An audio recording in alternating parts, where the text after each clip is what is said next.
वाह वाह मम्मा, क्या स्वाद है। अरे मेरे राजा, सबका राजा आरती और मसाला।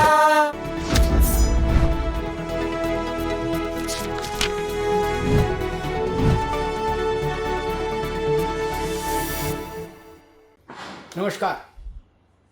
संकेत मिल रहे हैं कि मोदी सरकार ने लोकसभा में अपने लिए 2/3 बहुमत का प्रबंध कर लिया है। मैनेजमेंट हो गया है। 1-2 दिन में वो सार्वजनिक रूप से दिखने भी लगेंगी चीजें। अब एक बड़ा प्रश्न उठता है, देश भर में लोग ये जानना चाहते हैं कि आखिर ये 2/3 बहुमत बला क्या है, और अगर कोई सरकार 2/3 बहुमत हासिल कर ले संसद के दोनों सदनों में, तो वो क्या क्या कर सकती है, और फिर भी क्या कोई चीज ऐसी रहेगी जो वो नहीं कर पाएगी संसद के दोनों सदनों में 2/3 बहुमत होने के बाद भी।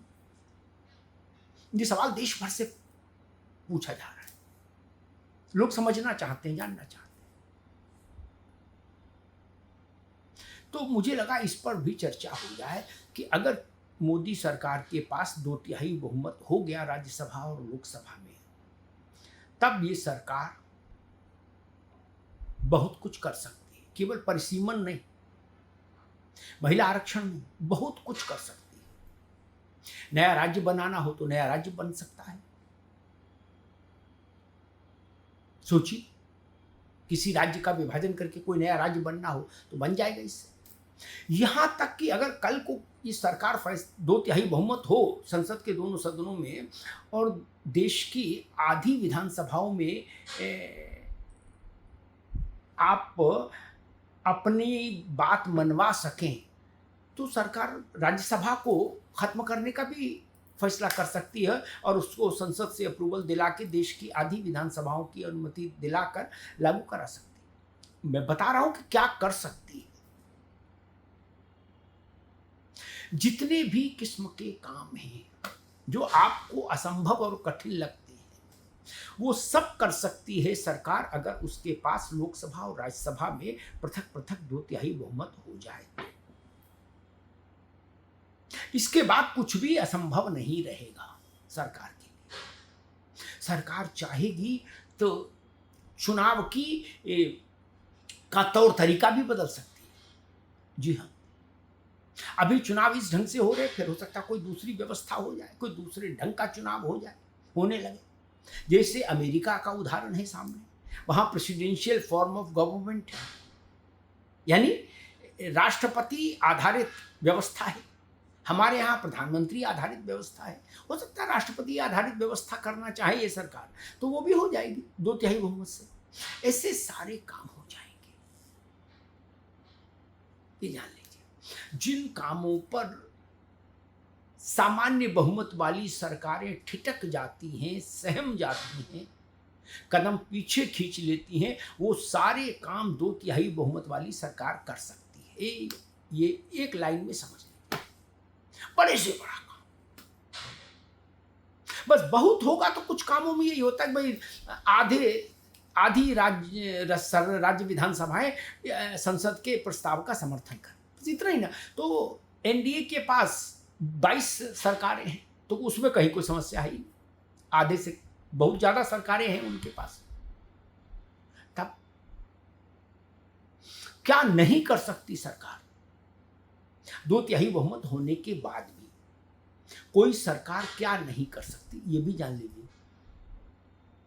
सिर्फ सरकार भारत के संविधान के मूल ढांचे से छेड़छाड़ नहीं कर सकती, बस चाहे 2/3 बहुमत हो जाए फिर भी। अब मूल ढांचा क्या है संविधान का?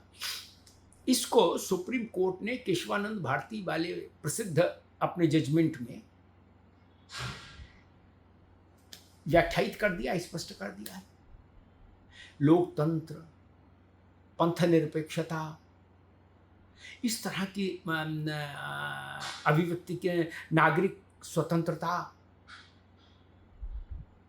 फंडामेंटल राइट्स लोगों के, ये सब सुप्रीम कोर्ट ने उस ऐतिहासिक मामले में अपना फैसला सुनाते हुए कहा था कि ये संविधान का मूल ढांचा है, इसमें छेड़छाड़ कोई नहीं कर सकता, संसद भी नहीं।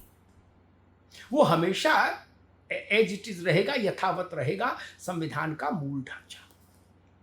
तो बस सरकार 2/3 बहुमत के बाद केवल यही काम नहीं कर सकती कि संविधान के मूल ढांचे को परिवर्तित नहीं कर सकती, उसको एबॉलिश नहीं किया जा सकता, बाकी सब कुछ किया जा सकता है। अब सब कुछ में सब कुछ आ गया, कुछ भी असंभव नहीं।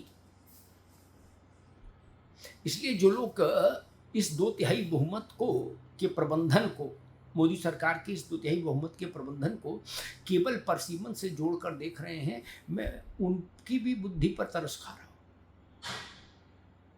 भाई, जब हमारे पास अमोघ शक्ति आ ही जाएगी तो हम केवल एक ही बार क्यों चलाएंगे उसको? हम जब जहां चाहेंगे वहां चलाएंगे। सामान्य बुद्धि तो यही कहती है, वही बात सरकार पर लागू होती है।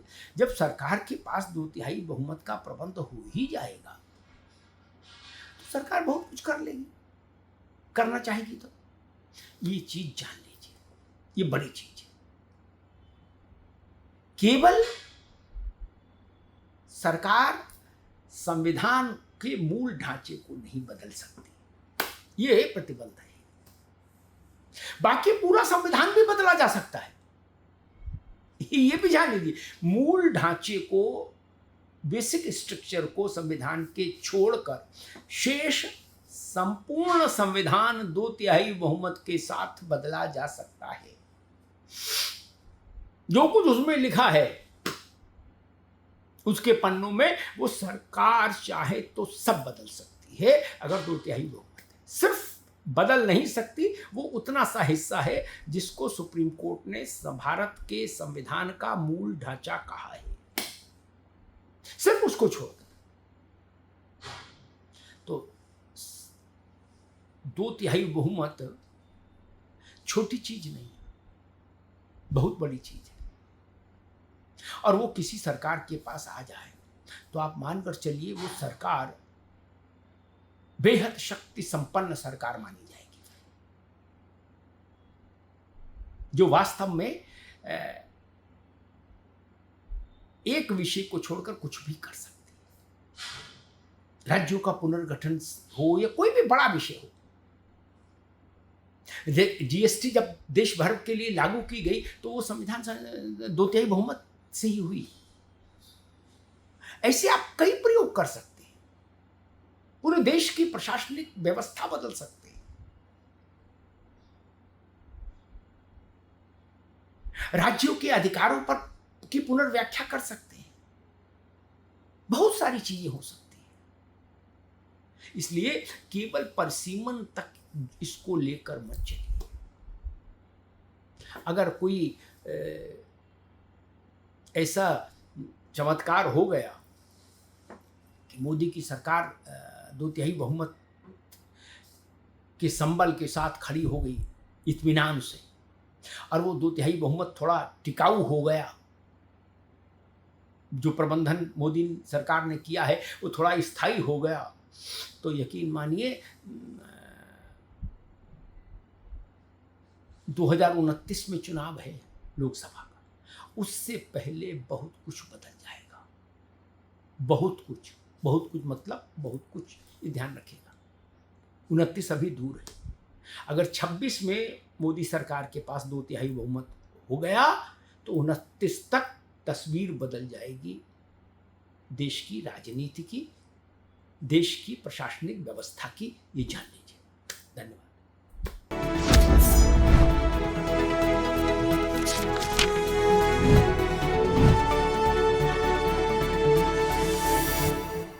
कुछ तो सस्ता लो, सब बढ़िया लो, इसमें क्या खास बात है? थोड़े में ज्यादा स्वाद, यही तो है इसकी खास बात। सबका राजा आर प्योर मसाला।